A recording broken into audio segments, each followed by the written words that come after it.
Assalamualaikum warahmatullahi wabarakatuh. Jadi di video kali ini kelompok 2 akan menjelaskan tentang rute pelayaran Spanyol.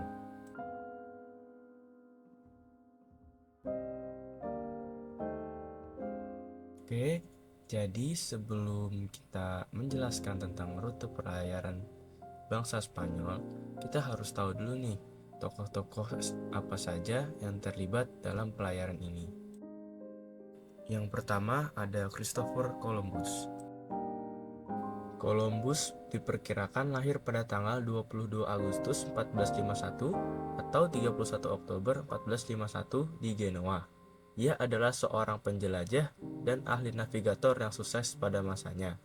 Ia dikenal dengan penemuannya akan benua Amerika yang sebelumnya diperkirakan belum terjamah oleh orang lain.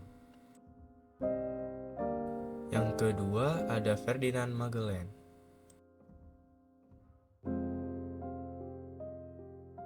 Ferdinand Magellan lahir pada tahun 1480 di negara Portugal. Magellan adalah seorang navigator dan penjelajah yang belajar di bawah bendera Portugal dan Spanyol. Ia dikenal dengan penemuannya akan Selat Magellan saat memimpin ekspedisi pertamanya yang berhasil mengelilingi dunia. Dan yang ketiga ada Del Cano.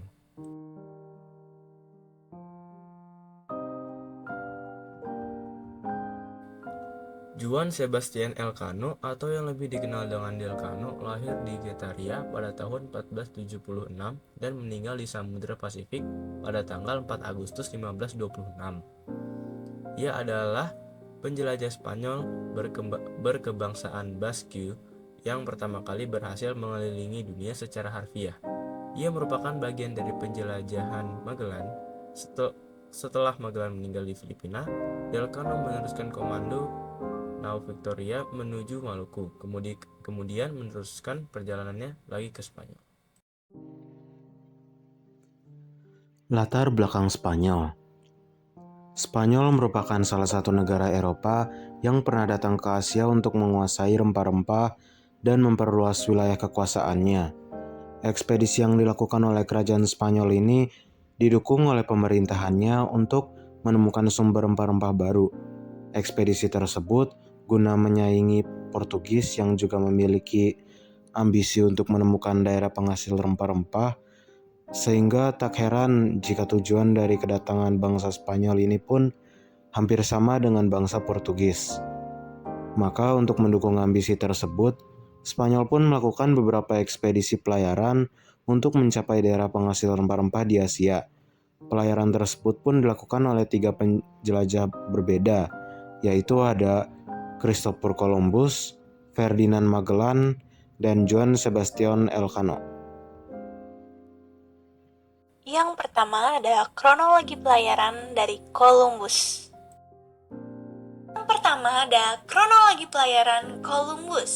Pada 3 Agustus tahun 1492, Columbus dan krunya berlayar dari Spanyol dengan menggunakan 3 kapal, yaitu Nina, Pinta, dan Santa Maria. Melintasi Samudra Atlantik, kapal-kapal Columbus tiba di Kuba, kemudian San Salvador, lalu mereka berpindah dari pulau satu ke pulau lainnya yang pada akhirnya sampai ke Haiti dan Republik Dominika untuk mencari mutiara, emas, rempah-rempah, dan lain-lain. Pelayaran Columbus yang awalnya ingin menuju benua Asia, tetapi malah membuatnya menemukan benua Amerika, yang juga membuatnya dikenal sebagai penemu benua Amerika. Sangatlah populer saat itu, dan semakin membuat para penjelajah lain ingin juga mengarungi lautan.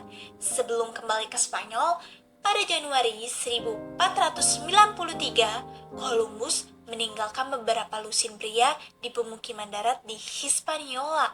Pada September 1493, Columbus mengarungi ekspedisi keduanya dengan menjelajahi lebih banyak pulau di Samudra Karibia. Columbus melanjutkan pelayarannya untuk mencari emas dan harta lainnya yang ia janjikan kepada Raja Spanyol. Namun, kali ini hasilnya nihil. Kemudian, Karena nihil, ia menggantinya dengan hal lain, yaitu memberikan ratusan orang untuk diperbudak di Spanyol. Pada Mei 1498, Columbus kembali lagi untuk ketiga kalinya sampai di daratan Amerika Selatan.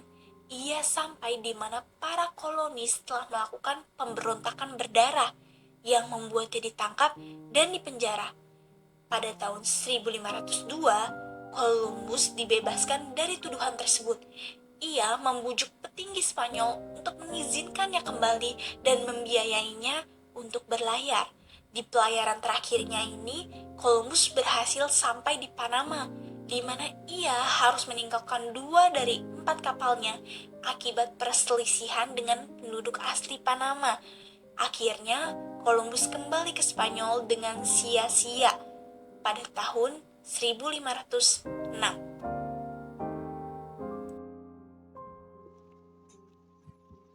Pada tanggal 26 September 1519, armada kapal yang dibawa Magellan mencapai Kepulauan Canary.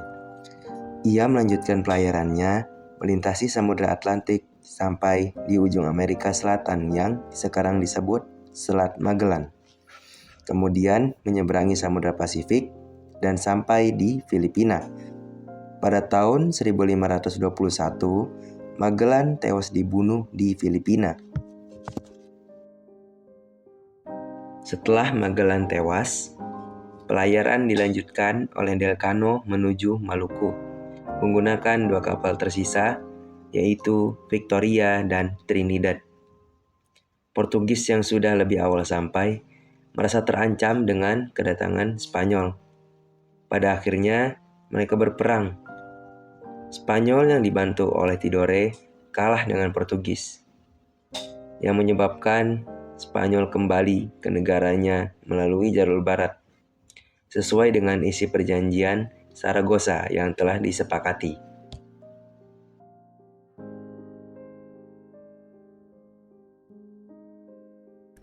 Penjelajahan yang dilakukan Spanyol untuk mencari emas, rempah-rempah, dan lainnya terpangsut pada konsep kolonialisme, sebab semua hal yang diambil saat menjelajah dibawa kembali ke Spanyol dan diserahkan kepada Raja Spanyol. Nah lanjut, yang terakhir, dampak pelayaran terhadap Indonesia. Penjajahan Spanyol memiliki dampak negatif yang besar pada masyarakat pribumi yang menetap di Indonesia, seperti berkurangnya populasi, perpisahan keluarga, kelaparan, dan hilangnya budaya dan tradisi mereka. Yang paling menonjol di antara mereka semua adalah genosida dan pemusnahan. Selain itu, kedatangan penjelajah Spanyol juga berdampak pada agama di Indonesia, yaitu tersebarnya agama Katolik. Bukan hanya ada dampak negatif, tetapi kedatangan bangsa Spanyol juga memiliki dampak positif. Selain tersebarnya agama Katolik, juga berdampak pada berdirinya kota-kota pelabuhan baru dan munculnya jalur pelayaran dunia. Cukup sekian presentasi dari kelompok kami, kurang lebihnya mohon maaf. Wassalamualaikum warahmatullahi wabarakatuh.